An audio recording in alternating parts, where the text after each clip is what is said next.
다윗이 다윗성에서 자기를 위하여 궁전을 세우고 또 하나님의 궤를 둘 곳을 마련하고 그것을 위하여 장막을 치고 다윗이 이르되 레위 사람 외에는 하나님의 궤를 맬 수 없나니 이는 여호와께서 그들을 택하사 여호와의 궤를 메고 영원히 그를 섬기게 하셨음이라 하고 다윗이 이스라엘 온 무리를 예루살렘으로 모으고 여호와의 궤를 그 마련한 곳으로 메어 올리고자 하여 다윗이 아론 자손과 레위 사람을 모으니 그아 자손 중에 지도자 우리엘과 그의 형제가 120명이요 므라리 자손 중에 지도자 아사야와 그의 형제가 220명이요 게르솜 자손 중에 지도자 요엘과 그의 형제가 130명이요 엘리사반 자손 중에 지도자 스마야와 그의 형제가 200명이요 헤브론 자손 중에 지도자 엘리엘과 그의 형제가 80명이요 우시엘 자손 중에 지도자 아비나답과 그의 형제가 120명이라. 다윗이 제사장 사독과 아비아다를 부르고 또 레위 사람 우리엘과 아사야와 요엘과 스마야와 엘리엘과 아비나답을 불러 그들에게 이르되 너희는 레위 사람의 지도자이니 너희와 너희 형제는 몸을 성결하게 하고 내가 마련한 곳으로 이스라엘의 하나님 여호와의 궤를 메어 올리라. 전에는 너희가 매지 아니하였으므로 우리 하나님 여호와께서 우리를 찢으셨으니 이는 우리가 규례대로 그에게 구하지 아니하였음이라 하니 이에 제사장들과 레위 사람들이 이스라엘 하나님 여호와의 궤를 메고 올라가려 하여 몸을 성결하게 하고 모세가 여호와의 말씀을 따라 명령한 대로 레위 자손이 채에 하나님의 궤를 꿰어 어깨에 매니라. 다윗이 레위 사람들의 어른들에게 명령하여 그의 형제들을 노래하는 자들로 세우고 비파와 수금과 제금 등의 악기를 울려서 즐거운 소리를 크게 내라 하매 레위 사람이 요엘의 아들 헤만과 그의 형제 중 베레가의 아들 아삽과 그의 형제 므라리 자손 중에 구사의 아들 에단을 세우고 그 다음으로 그들의 형제 스가랴와 벤과 야하시엘과 스미라못과 여이엘과 운니와 엘리압과 분하야와 마아세야와 마띠디아와 엘리블레후와 믹네야와 문지기 오베데돔과 여이엘을 세우니 노래하는 자 헤만과 아삽과 에단은 놋재금을 크게 치는 자요 스가랴와 아시엘과 스미라못과 여히엘과 운니와 엘리압과 마아세야와 분하야는 비파를 타서 알라못에 맞추는 자요 마띠디아와 엘리블레후와 믹네야와 오베데돔과 여이엘과 아사시아는 수금을 타서 8째 음에 맞추어 인도하는 자요 레위 사람 지도자 그나냐는 노래에 익숙함으로 노래를 인도하는 자요 베레갸와 엘가나는 궤 앞에서 문을 지키는 자요 제사장 스바냐와 요사밧과 느다넬과 아미세와 스가랴와 분하야와 엘리에셀은 하나님의 궤 앞에서 나팔을 부는 자요 오베데돔과 여히야는 궤 앞에서 문을 지키는 자이더라. 이에 다윗과 이스라엘 장로들과 천부장들이 가서 여호와의 언약궤를 즐거이 메고 오베데돔의 집에서 올라왔는데 하나님이 여호와의 언약궤를 맨 레위 사람을 도우셨으므로 우리가 수송아지 7마리와 순양 7마리로 제사를 드렸더라. 다윗과 및 궤를 맨 레위 사람과 노래하는 자와 그의 우두머리 그나냐와 모든 노래하는 자도 다 세마포 겉옷을 입었으며 다윗은 또 배 에봇을 입었고 이스라엘 무리는 크게 부르며 뿔나팔과 나팔을 불며 재금을 치며 비파와 수금을 힘있게 타며 여호와의 언약궤를 메어 올렸더라. 여호와의 언약궤가 다윗성으로 들어올 때에 사울의 딸 미갈이 창으로 내다보다가 다윗 왕이 춤추며 뛰노는 것을 보고 그 마음에 업신여겼더라. 역대상 15장과 16장은 오벳 에돔의 집에 있던 언약궤를 예루살렘으로 이송하고 안치하는 내용들로 이루어져 있습니다. 1차 이송 시에 있었던 잘못이 무엇인지를 파악하게 된 다윗은 3개월 동안 철저하게 준비를 합니다. 다윗 왕궁을 세운 후에 언약궤를 둘 장막을 마련하고 하나님의 궤를 운반하는 방법을 이제는 제대로 준비한 것입니다. 2절을 보면 레위 사람 외에는 하나님의 궤를 맬 수 없나니 이는 여호와께서 그들을 택하사 여호와의 궤를 메고 영원히 그를 섬기게 하셨음이라 라고 다윗이 말하고 있습니다. 전에는 군대 지휘관을 모았는데 이제는 아론 자손과 레위 사람을 중심으로 모읍니다. 그리고 13절을 보면 전에는 너희가 매지 아니하였으므로 우리 하나님 여호와께서 우리를 찢으셨으니 이는 우리가 규례대로 그에게 구하지 아니하였음이니라 라고 말하는 것으로 보아 자기 판단에 따라 하는 것이 아니라 여호와의 규례대로 행해야 한다는 것을 알고 순종하는 것을 보여줍니다. 이번에도 다윗은 온 이스라엘을 예루살렘에 모으고 여호와 궤를 마련한 장막에 메어 올립니다. 궤를 옮기기 위해 다윗은 총 862명의 아론 자손과 레위 자손들을 불러 모읍니다. 다윗은 제사장 사독과 아비아달, 레위 사람 지도자들을 불러서 몸을 성결케 하고 다윗이 마련한 곳으로 여호와의 궤를 메어 올리도록 하였습니다. 그들은 다윗이 지시한 대로 언약궤를 최에 꿰어 어깨에 맵니다.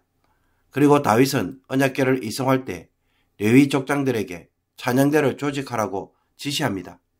찬양대를 지휘할 제사장과 궤를 지킬 문지기를 세웁니다. 나중에 이송한 후에도 이 일은 여호와의 궤 앞에서 직무와 성전 예배를 위한 찬양대와 문지기를 세우고 각 직무자들을 임명하는 기초가 됩니다. 다윗과 이스라엘 장로들과 천부장들이 함께 오벳 에도머의 집으로 가서 여호와의 궤를 즐거이 메고 올라갈 때 하나님이 언약궤를 맨 레위인들을 도우셨습니다. 하나님이 어떻게 레위인들을 도우셨는지는 모르지만 모든 것이 순조롭게 진행되므로 다윗은 숫송아지 7마리와 순양 7마리로 제사를 드렸습니다. 사무엘하 6장에서는 여호와의 궤를 맨 사람들이 6걸음을 가매 다윗이 소와 살찐 송아지로 제사를 드렸다고 말합니다. 드디어 언약궤가 다윗성으로 들어올 때 다윗과 온 이스라엘이 춤추고 환호하며 언약궤를 따릅니다. 이때 다윗과 레위인들은 세마포 옷을 입고 기쁨에 겨워 춤추며 뛰놀았습니다. 그런데 궁중 창 너머로 이 장면을 보고 있던 다윗의 아내 미갈은 마음속으로 다윗을 업신여겼습니다. 하나님의 임재에 대한 미갈의 이런 모습은 다윗과 대조되며 이 일로 미갈은 죽을 때까지 자식을 가지지 못하는 하나님의 징벌을 받습니다. 사랑하는 성도 여러분, 주님을 기쁘시게 하기 위해 시작했다가 다윗처럼 어려움을 만나고 고난을 겪게 되면 그 다음부터 여러분은 어떻게 하십니까?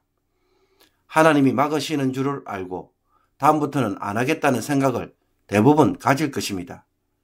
특히 교회에서 봉사를 할 때 반대나 문제를 겪으면 다시는 그와 같은 봉사를 하고 싶지 않다는 생각을 가질 것입니다. 다윗은 여호와의 궤를 옮기려는 첫 시도가 실패했지만 포기하지 않았습니다.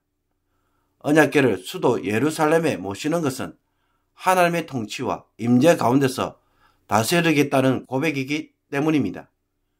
그러므로 주를 위한 일을 할 때 좌절이나 방해, 어려움을 겪을 때마다 쉽게 포기할 것이 아니라 무엇이 문제였는지를 잘 살피는 마음이 필요합니다.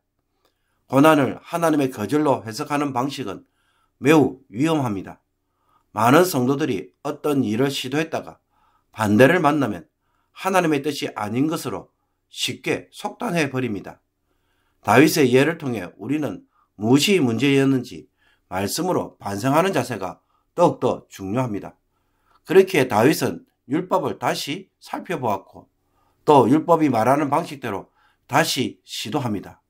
하나님은 다윗의 이런 자세를 매우 기뻐하셨습니다. 그리고 다윗은 우사의 죽음을 우사의 잘못으로 보기보다는 자신의 잘못으로 보았기에 언약궤를 모셔오기 위해 철저히 준비하였습니다. 언약궤를 모실 장소를 마련하고 하나님이 정하신 방법을 따랐습니다. 만약 다른 사람의 탓을 했다면 결코 알 수 없었을 것입니다. 자신의 잘못으로 받아들였기에 같은 잘못을 반복하지 않으려고 노력을 한 것입니다. 아말렉과의 전투에서 진멸하지 않고 가장 좋은 것을 남긴 것은 하나님에게 제사를 드리기 위해 한 것이라고 하면서 자기의 잘못을 인정하지 않은 사울과는 대조적입니다. 남의 탓을 하면 내가 바꿔야 할 것이 하나도 없습니다. 그러나 나의 잘못으로 고백하면 내가 고쳐야 할 것이 무엇인지를 찾게 됩니다. 가정이나 직장, 교회에서 과연 나는 어떤 자세로 문제들을 대하고 있는지 돌아보기를 원합니다. 대통령이나 목회자, 교회 지도자들은 누군가를 탓하기 전에 먼저 자기의 잘못을 받아들이고 살피는 것이 우선적입니다. 그렇지 않으면 그 어떤 변화도 없는 공동체가 되고 말 것입니다. 죄에 대하여 둔감해질 수 있기에 항상 자신의 잘못은 없는지를 살핌으로 다윗과 같은 은혜를 누리기를 원합니다. 언약궤가 예루살렘으로 들어올 때 온 이스라엘은 기쁨과 감격으로 환호하였습니다. 그러나 다윗의 아내인 미갈은 기쁨으로 춤을 추는 다윗을 업신여기며 즐거움에 동참하지 않았습니다. 여기에 대한 하나님의 반응은 무엇이었습니까? 교회에서 누군가가 주의 일을 하기 위해 애를 쓰고 호소하며 기쁨으로 섬길 때 어떤 성도들은 구경하듯 바라보고 뒤에서 잔소리를 하거나 혹은 그 사람이 일하는 방식에 대하여 이런저런 안 좋은 비난을 할 때가 있습니다. 그렇다면 그런 태도와 미갈의 태도와는 너무나 닮아있지 않습니까? 특히 내 마음에 들지 않는 성도가 봉사를 하며 도움을 요구할 때 은연중에 비협조적으로 반응하고 말을 믿게 말하는 태도에서 성령께서는 과연 나에게 어떤 판단을 내리시고 말씀하실까요? 미갈의 모습에 대하여 하나님이 조용히 응답하신 것처럼 내 삶에 대하여 그와 같이 반응하신다면 여러분은 어떻게 하시겠습니까? 실로 두려운 일이 될 것입니다. 그러므로 주의 일에 대하여 함께 즐거워하고 기쁨으로 섬기며 사람의 일로 바라보고 처리하는 어리석은 자가 되지 않기를 주님의 이름으로 축원합니다. 기도드리겠습니다. 주의 백성들의 찬양 가운데 거하시는 하나님, 주의 일을 하다가 어려움이나 문제를 만날 때 내 생각으로 함부로 속단하고 포기하는 자가 되지 않게 하여 주옵소서. 주의 뜻과 주의 나라가 이 땅에 온전히 세워지기 위해 마땅히 해야 할 일은 반드시 세워지도록 포기하지 않는 믿음을 주옵소서. 사랑하다가 상처받을 때 그만두지 않게 하옵소서. 섬기다가 잔소리나 비난을 들을 때 낙심하지 않게 하옵소서. 또 남을 탓하기보다는 나의 부족한 부분을 되돌아보고 더 열심히 준비해서 섬기는 성도가 되게 하여 주옵소서. 나의 주변에 부족한 사람들이 부족한 모습으로 섬길 때 함부로 판단하고 의심여기는 자가 되지 않게 하옵소서. 미갈처럼 주의 일에 동참하지 않고 구경꾼처럼 심판자처럼 말하고 행동하다가 주로부터 심판받는 어리석은 자가 되지 않기를 원합니다. 오늘도 입술과 행동을 조심하게 하시며 격려와 지원의 말을 할 줄 아는 지혜로운 성도가 되게 하여 주옵소서. 예수 그리스도의 이름으로 기도하옵나이다. 아멘.